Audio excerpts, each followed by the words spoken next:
जब आप उस विश्व के केंद्र में स्थित जो ब्रह्म है, ईश्वर है, और उसके साथ आप दृढ़ विश्वास कर लेते हो कि ब्रह्म है, ईश्वर है, और ईश्वर मुझे मुक्त करेगा, वही परम सत्ता है, वही परम ज्ञान है, उसी को प्राप्त करना है और उसी को जानने से हमें मुक्ति है। जिस दिन आप उसके हो जाते हो ना, उस दिन वो आपका हो जाता है। आपकी समस्याएं उसकी समस्याएं हो जाती हैं, आपका जीवन उसका जीवन हो जाता है, आप उसके हो जाते हो, वह आपका हो जाता है। इसलिए हाँ, जब विश्वास आपका दृढ़ हो जाता है कि हाँ, ईश्वर ही सब कुछ कर रहा है, ईश्वर ही है जो हमें मुक्त करेगा, ईश्वर पे जब तक पूर्ण आस्था नहीं बनती है व्यक्ति की, तब तक वह व्यक्ति अमर नहीं हो पाता है। ब्रह्म पे तो राम पे कहते हैं कबीरदास जी की। कबीरदास जी एक बात कहा है ना कि आंख रहते हुए भी अंधा है, उसे क्या समझाए। जब व्यक्ति आंख रहते हुए अंधा हो जाता है तो फिर उसे क्या समझाएगा। तुमको पता है कि भैया ईश्वर है, सर्वव्यापक है ईश्वर, और सब जगह विद्यमान है, उसी के प्रेरणा से हम बोल रहे हैं, उसी की प्रेरणा से आप सुन रहे हो, उसी की प्रेरणा से आप मुझे देख रहे हो, फिर भी नहीं समझ पा रहे हो कि वो ब्रह्म है कि नहीं है, तो अंधे हो कि नहीं हो, बताइए। आप एक तरह से अंधे ही हो।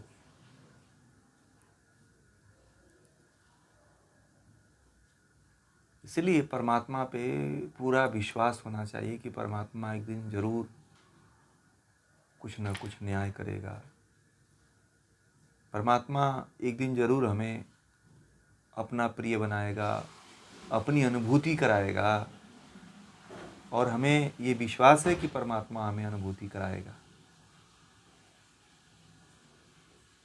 ठीक है, तो परमात्मा पे दृढ़ विश्वास रखिए, परमात्मा पे अपनी श्रद्धा रखिए, परमात्मा से जुड़िए, परमात्मा से ही सब कुछ हो सकता है। ईश्वर प्रणिधान द्वा, ईश्वर बताया ना, ईश्वर प्रणिधान द्वा जो है बहुत बड़ी चीज़ है। दुनिया में जब किसी से कुछ नहीं होता है ना, तो फिर ठहर जाना चाहिए, छोड़ देनी चाहिए अपनी नैया कि अब तो तू जिधर लेके जाएगा ना, बस फिर उधर ही चल दूंगा मैं, तू जिधर बहा ले उधर बह जाऊंगा, ऐसा हो जाओ। परमात्मा का प्रिय होना है तो फिर बह जाओ, आप जिधर बहाना चाहता है उधर ही बह जाओ, जहां लेके जाना चाहता है उधर ही चले जाओ। फिर अपनी शर्तें मत रखो आप उसके सामने कि नहीं, अपनी इच्छाएं मत रखो, अपनी कामनाएं आप मत रखो, और परमात्मा के हो जाओ। नैया छोड़ दो बिना पतवार की। ठीक है, आप कहोगे कि कहीं भंवर में जाके फंस गई तो छोड़ दो ना, भंवर में भी वही लेके जाएगा। अरे भंवर भी तो उसी की है है कि नहीं। यदि भंवर में भी जाते हो तो ये मान लो कि भंवर भी उसी की है, डर किस बात की भाई। यदि समुद्र में भी लेके जाता है, बीच में भी लेके चला जाता है, तो उसका बीच भी उसी का है, तो फिर भय क्या। ऐसा होता है कि पर सर्वत्र जहां पे भी तुम्हें डर लगता है वो वहीं है भाई, कोई ऐसी जगह ही नहीं है कि जहां पे वो नहीं है। आप चाहते हो कि मुझे परमात्मा वहां नहीं लेके जाए, परंतु वहां भी तो वह है, समझ रहे हैं। फिर बचा ही क्या, कुछ बचा ही नहीं। फिर जब वह जहां जहां है वहां वहां आप जा रहे हो तो कुछ बचा ही क्या, कुछ नहीं बचा। फिर तो संशय तो होना ही नहीं चाहिए जीवन में। परमात्मा परमात्मा के प्रति दृढ़ विश्वास कि तू आर है या तो पार है, तू उस पार भी है और इस पार भी है और बीच में भी है, किनारों पे भी है, सब जगह तू ही तू है। मेरी नज़र जहाँ तक देख सकती है या मेरी जहाँ तक नज़र समाप्त हो जाती है, कान सुनना जहाँ पे बंद कर देते हैं, आंखें देखना जहाँ पे बंद कर देती है, चमड़ी अनुभूत करना बंद कर देती है, वहाँ तू ही तो है।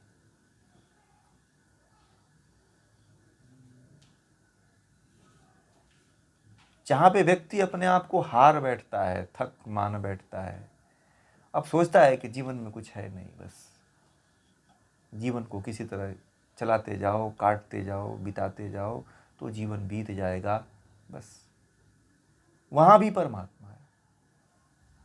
आप जब सब कुछ छोड़ दोगे ना, आप पूरी दुनिया भी छोड़ करके भाग जाओगे ना, आप कि अब कुछ दुनिया में रखा नहीं है, घर छोड़ के चलो भाग जाते हैं, आप जहाँ जाओगे ना वहाँ पे भी परमात्मा है। खूब खूब परिवार में फंस गए, बाल बच्चे में फंस गए, तो वहाँ पे भी परमात्मा है। कहाँ देखोगे उसको? कोई ऐसी दिशा नहीं है, कोई ऐसी जगह नहीं है, कोई ऐसा घर नहीं है, कोई ऐसा एकांत नहीं है जहाँ पे आप उसको नहीं पाओगे। ये दृढ़ विश्वास जिस दिन हो जाता है, उस दिन व्यक्ति अमर हो जाता है। मैं एक ही बात तो कहा कि आप उसके हो जाते हो और वो आपका हो जाता है। ये बड़ा गहराई है इसमें कि आप दुनिया के मत होइए। दुनिया के कब तक किसके किसके होते रहेंगे?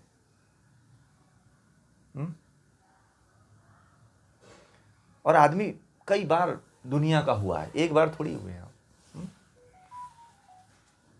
कितने बार लोगों ने, संसार के लोगों ने आपका शादी करवाया, विवाह करवाया, कोई आप किसी के हो पाए?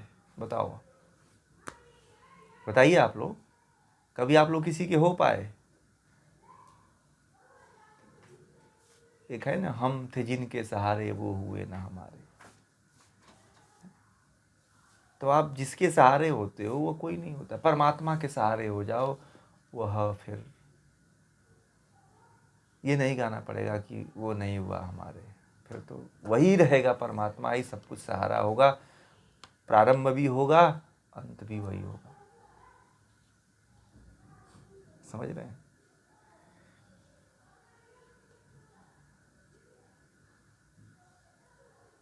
जीवन में बागडोर, अपनी बागडोर को छोड़ दो, डोर को छोड़ दो, उड़ने दो पतंग को।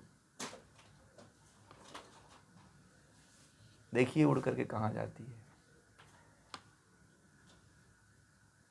उड़ेगी जहाँ तक उड़ना है, उसके बाद फिर लौटेगी। वो एक सीमा है जहाँ तक वो उड़ेगी, फिर लौट करके तो आएगी वहीं पे, और जहाँ पे आएगी वहाँ पे भी है वो।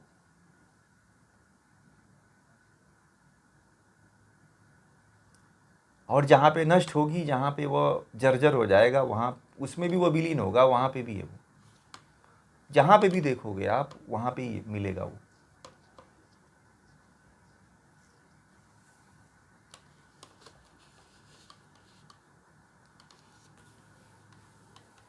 हवाओं में, फिजाओं में, घटाओं में, जल में, थल में, सब में परमात्मा ही है, ईश्वर ही है। कहते हैं कि परमात्मा सर्वत्र है, सब जगह विद्यमान है, सार्वभौमिक है। ठीक है?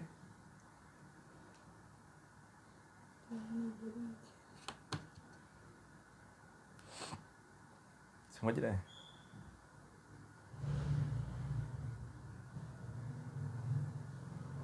जीवन जो है,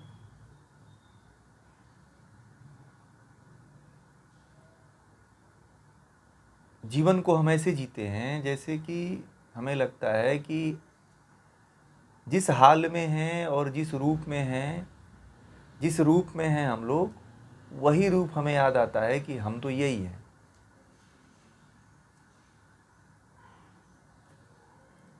ठीक है?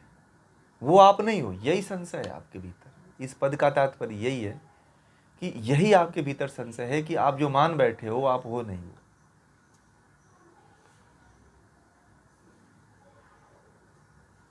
ठीक है? आप जब तक ये मानते हो कि मैं वही हूँ, तब तक आपका जीवन ये बहुत महत्वपूर्ण पद है।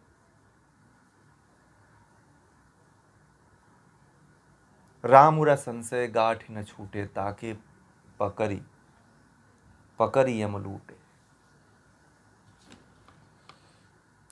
कितनी बार मौतें हुई हैं, कितनी बार आप इस संसार में आए हो, कितनी बार इस तरह से लूटे हो, कितनी बार इस तरह से जीवन गया है, परंतु आप अब तक जो है ब्रह्म को नहीं जान पाना, ये कितना बड़ा दुर्भाग्य की बात है।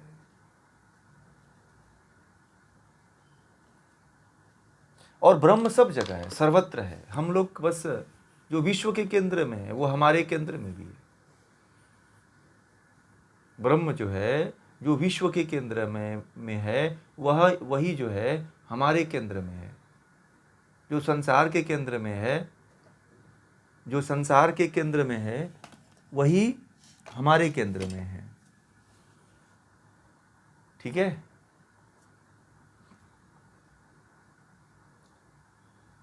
जो अणु के केंद्र में है वही परमाणु के केंद्र में है, वही पिंड के केंद्र में है, वही शरीर के केंद्र में है, वही विश्व के केंद्र में है, वही सबके केंद्र में है।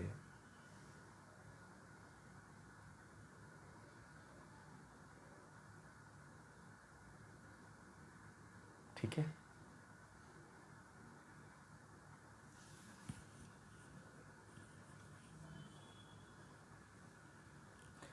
कबीरदास जी ने जितनी गहरी बातें बताई है ना, और जितना गहराई को कबीरदास जी ने छुआ है, मैंने आज तक किसी योगी और किसी भी इतने बड़े ज्ञानियों को देखा है, वेद के ज्ञानियों को भी देखा है, परंतु इतनी गहराई को नहीं छू पाते हुए। मैंने बहुत से विद्वानों को देखा है, पढ़ा है, सुना है, जानने की कोशिश किया है, उनको सुनने की कोशिश किया है, परंतु इतनी गहराई में मैंने कभी नहीं देखा है आज तक किसी भी व्यक्ति को। व्यक्ति अपना परिचय अपने खाल से देता है। खाल क्या है?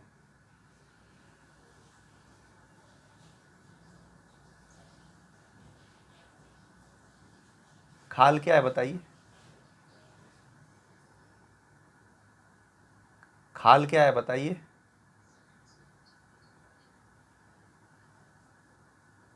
डॉक्टर हैं, इंजीनियर हैं, सन्यासी हैं, वैद्य हैं। अभी पढ़ा है ना मैंने इसको। ये जो पद हम बताएं, यही तो खाल है ना, ये एक संसारिक खाल है भाई। और जीवन पर्यंत तो आप इसी को ओढ़े रहते हो ना। एक बुजुर्ग व्यक्ति थे, 90 साल की उम्र थी, जा रहे थे रास्ते में, मैंने उनसे पूछा, अंकल जी आप क्या करते हो? तो बोले कि आप जानते नहीं हो मैं कौन हूँ। मैंने कहा कि नहीं, आपको मैं नहीं जानता। बोलते थे कि आप किसी से पूछना, मैं इस शहर का सबसे बड़ा डॉक्टर था। अभी भी वो अपने भीतर वही अहंकार का पुड़िया लेकर के घूम रहे हैं कि मैं इस शहर का सबसे बड़ा डॉक्टर रह चुका हूँ। ये क्या है? यही खाल है। जो जीवन मृत्यु के निकट पहुंच चुका है, परंतु वो अभी ऐंठन गई नहीं। कहते हैं ना कि रस्सी जल जाती है, परंतु उसका ऐंठन होता है ना, वो जाता नहीं है। ठीक है। पता है रस्सी को जलाए हैं कभी आप लोग? रस्सी को जलाए हैं? आज आप लोग जला के देखना रस्सी वैसे ही जलती है जैसे वो रस्सी बंधी रहती है। उसकी ऐंठन नहीं जाती है, ऐंठन से ही तो रस्सी बनती है ना। उसी प्रकार अहंकारी व्यक्ति जब मरता है, मरने के करीब जाता है, कभी उसके अंदर ऐंठन नहीं जाती है भाई। यही तो अहंकार है, यही तो संशय है, यही तो अज्ञानता है। अपने आप को अहंकार शून्य मान लेना, अपने आप को अहंकार से रहित मान लेना। ठीक है। जीवन भर व्यक्ति इसी दंभ में रहता है। व्यक्ति कहीं से रिटायरमेंट होता है तो कहता है अरे मैं फलाना कंपनी में मैनेजर था। अब उसे पूछो ना, उसके बुढ़ापे तक पूछते चले जाओ तो कहता है कि मैं फलाना कंपनी में मैनेजर था। और जीवन भर उसी को जब भी मिलेगा तो आपसे यही कहेगा वो आदमी। वो ये नहीं कहेगा कि मैं आत्मा हूँ, ये नहीं कहेगा कि मैं एक सिंपल साधारण व्यक्ति हूँ, ये मैनेजर, ये पद, ये डॉक्टर, तो ये फलाना है, ढिकाना है। ये कहीं किसी काम और किसी के जीवन में मोक्ष थोड़ी दिलाने वाली कि आप डॉक्टर की डिग्री लेकर जाओगे परमात्मा के पास तो आपको मुक्ति दे देगा। अरे भैया, ये डिग्री तो केवल हॉस्पिटलों तक सीमित है, ठीक है? ये डिग्री वहाँ काम आती है क्या?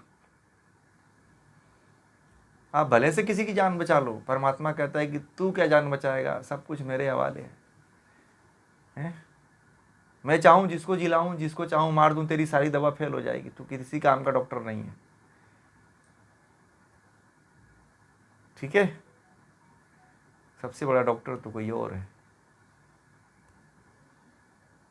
और वो कौन डॉक्टर है? वो ब्रह्म है, वह परमात्मा है, ठीक है? इसीलिए ब्रह्म के साथ जुड़ें, परमात्मा के साथ जुड़ें, ईश्वर के साथ जुड़ें, ईश्वर को केंद्र में रखें और अपने जीवन को धन्य बनाएं। ये परमात्मा के विषय में विशेष पद था, इसीलिए मैंने आज इस पे पूरा समय दिया, क्योंकि हो सकता है कि यह पद जो है आपके जीवन में कोई बहुत बड़ी क्रांति ला दे, आप लोगों का जीवन सफल हो जाए। इसी देश से मैंने इसको और गहनतम रूप से समझाने का प्रयास किया, ठीक है? और कबीरदास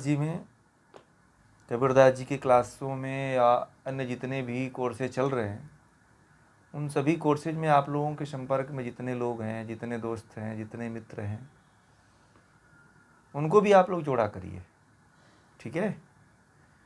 उनको जोड़ा करिए, क्योंकि उनको बहुत आवश्यकता है। हमारा मान लीजिए कि एक व्यक्ति से अंधकार नहीं दूर होने वाला है ना, अंधकार को दूर करने के लिए अभी करोड़ों लोगों की संख्या चाहिए, लाखों लोगों की संख्या चाहिए, तब जा कर के हम कहीं पूरे पृथ्वी पे प्रकाश फैला पाएंगे।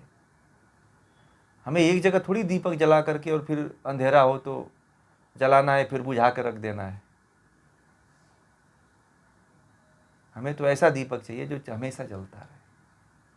इसीलिए बहुत से लोगों की आवश्यकता है इस ज्ञान को आगे ले जाने के लिए, इस ज्ञान को बढ़ाने के लिए बहुत से लोगों की आवश्यकता है, ठीक है? इसमें केवल हमने इसीलिए इसमें फीस रखता हूँ कि लोग थोड़ा गंभीरतापूर्वक इस पढ़ाई को पढ़ेंगे।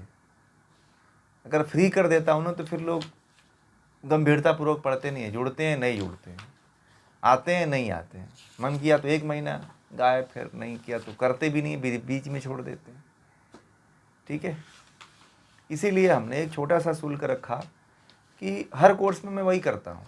आप जाओगे कहीं दूसरी जगह कोर्स, यही कोर्स आप करने जाओगे ना, पढ़ने जाओगे आप लोग, तो 10,000, 15,000, 20,000 रुपये या बहुत पैसे लेते हैं, और ऐसा ज्ञान आपको देते भी नहीं है, ठीक है? वो गिने चुने इसमें से सिलेबस निकाल लेते हैं और वो सिलेबस निकाल करके आपको पढ़ा करके भेज देते हैं। इसीलिए ये जितने भी कोर्सेज चल रहे हैं, उन कोर्सेज में आप अन्य लोगों को जोड़ा भी करो आप लोग, ठीक है? जितने लोगों को हम यहाँ पे ज्ञान मिल रहा है, तो ऐसा नहीं है कि ये ज्ञान विफल जाएगा। आने वाले समय में ये बहुत इसका वर्चस्व होने वाला है, फैलने वाला है, क्योंकि आज देश को ज्ञान की आवश्यकता है, युवाओं को, युवतियों को, स्त्री को, पुरुष को। देखिए, ज्ञान की कोई उम्र नहीं होती है, कोई सीमा नहीं होती है। जब आप आत्मा हो तो शरीर की उम्र से क्या मतलब, समझ रहे हो आप लोग?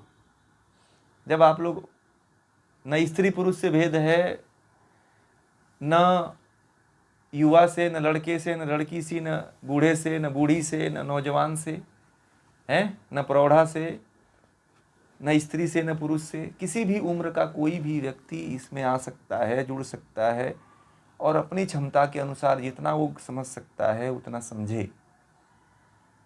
क्योंकि जब आप आत्मा हो, जब आप एक शरीर नहीं हो, तो यहाँ पे तो सब लिंग भेद खत्म ही हो गया ना, फिर तो ये है कि नहीं? आप तो एक आत्मा हो। जब एक आत्मा हो तो उम्र कहाँ बचा भाई?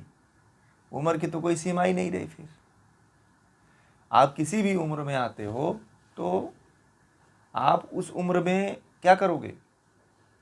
आत्मा को उन्नत करोगे ना। शरीर को तो जितना उन्नत करना है, खा पी के पूरा पिज्ज़ा है, बर्गर है, घी है, मक्खन है, मावा है, ड्राई फूड है, खा खा के अब बढ़ा ही रहे हो आप, ठीक है, और डाइट करके उसको कम कर ही रहे हो घर बैठे बैठे। तो इसीलिए जो है जितना हो सकता है आप लोग प्रयास करें और लोगों को वीडियो भी शेयर करें आप लोग। मैं ये कहने वाला था, कुछ लोग बोले कि आप बोला करो लोगों को कि वो वीडियो कहें कि भेजें, शेयर करें। नहीं बोलते हैं इसलिए लोग नहीं भेजते। मैंने कहा कि ठीक है, लोगों को कहूँगा कि आप भेजो, मैं तो कभी नहीं कहता हूँ। तो लोगों ने कहा कि आप जितने आपके पास लोग आते हैं उनको कहो कि वो लोगों को जोड़ें, वीडियो को भेजें, सब्सक्राइबर करवाएं। तो जो लोग नहीं सुनना चाहते हैं उनको यूट्यूब पे उनके सब्सक्राइब करवा दें कि आप कम से कम उसके पास गलत तो यूट्यूब में नहीं आएगा ना सब्सक्राइब कर देने से। मान लीजिए कि अंड बंड लोग देखते हैं, उससे अच्छा है कि अगर वीडियो आता है, मान लीजिए 2 मिनट भी 3 मिनट भी सुनता है तो हो सकता है उसका जीवन बदल जाए और सुनने लग जाए, है कि नहीं?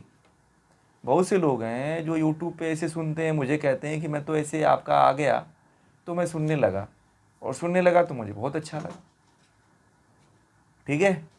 तो ऐसे ही आप किसी दूसरे व्यक्ति को सब्सक्राइब करवा दें, वीडियो भेज दें कि वो लोग सुने। आवश्यकता है जहाँ पे ज्ञान नहीं है वहाँ तक ले जाने की। और ये आप लोग कभी ना सोचें कि हम किसी को ज्ञान बता देंगे तो हमसे ज़्यादा आगे निकल जाएगा। नहीं, जिसकी जितनी क्षमता है, जिसकी जितनी कैपेसिटी है, वह उतना ही ले पाता है, उससे अधिक नहीं ले पाता है, ठीक है। आपकी अच्छी कैपेसिटी है तो आप अच्छा ग्रहण करोगे। जिसकी जैसी कैपेसिटी होती है वो उतना ही ग्रहण कर पाता है। जिसका जैसा पात्र होता है वह उतना ही पानी भर पाता है।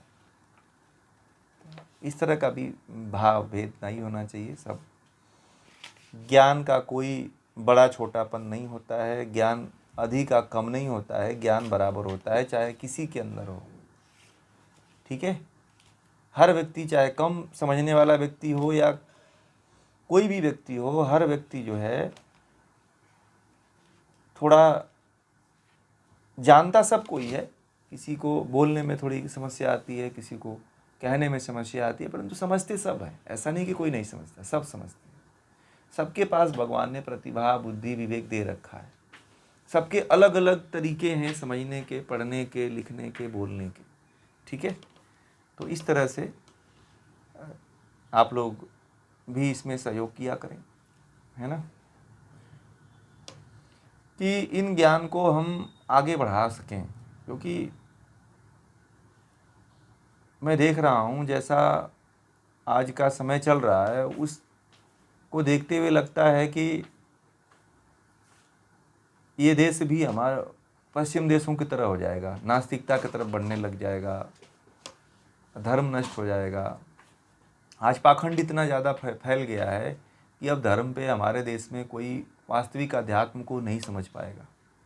पाखंड को ही पाखंड ही भारत का पहचान बनाने वाले लोग हैं आजकल।